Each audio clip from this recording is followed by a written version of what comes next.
In the shadows of power, some stories are never meant to be told, yet they shape the destiny of nations. For more than 5 decades, as Kenya's political storms raged,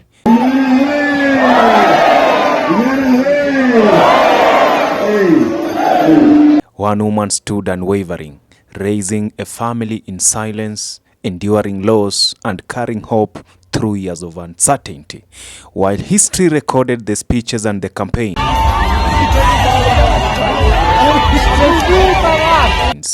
it rarely paused to ask who held the line when everything was at risk.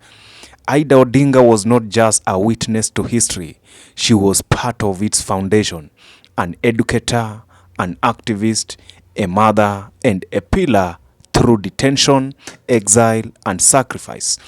Long before the titles and recognition, she fought for women's voices, education, and dignity.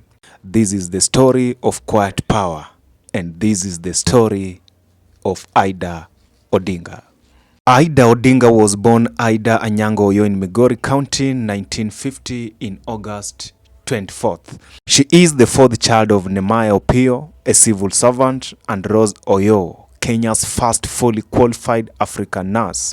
She attended Ogande Girls High School and later earned a Bachelor of Arts in Education from the University of Nairobi, graduating in 1973. Ida met Raila Odinga while they were both students at the University of Nairobi, and the two married in 1973. Their marriage lasted 52 years, during which she remained a steadfast source of support, particularly during Raila Odinga's political detentions in the 1980s. Together, they had 4 children: the late Fidel Odinga, Rosemary Odinga, Raila Odinga Jr., and Winnie Odinga. Ida Odinga taught at the Kenya High School for over 20 years, shaping generations of students through her dedication to education. In 1991, she founded the League of Kenya Women Voters to advance women participation in political leadership. She later transitioned into business, becoming managing director of East African Spectre in 2003. Alongside her professional work, she has remained deeply involved in mentoring young girls and advocating for women's health, particularly in the areas of breast cancer awareness and fistula prevention. In 2010, the Standard newspaper recognized Ida Odinga as one of Kenya's most powerful women.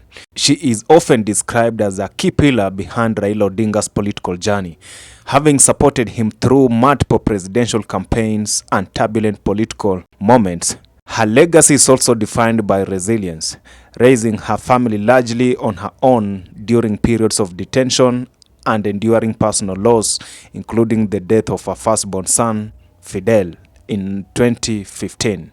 Over the years, she has been actively involved in a wide range of social initiatives, including breast cancer awareness and fistula prevention campaigns. She has also dedicated significant time to mentoring schoolgirls, supporting their personal growth and educational aspirations. Among her notable contributions is her leading role in fundraising for the constructions of a modern, well-equipped library at her former high school. Through these efforts, the ODM leader's wife successfully mobilized 176.9 million Kenyan shillings to establish a library with the capacity to serve 500 students.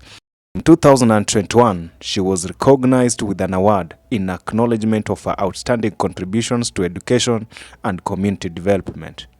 President William Ruto has nominated Ida Odinga, the widow of former Prime Minister Raila Odinga, to serve as Kenya's ambassador and permanent representative to the United Nations Environment Program UNEP in Nairobi. The nomination, announced in late January 2026, is subject to parliamentary approval and represents a significant diplomatic responsibility.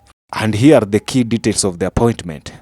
The position is permanent representative to the UNEP.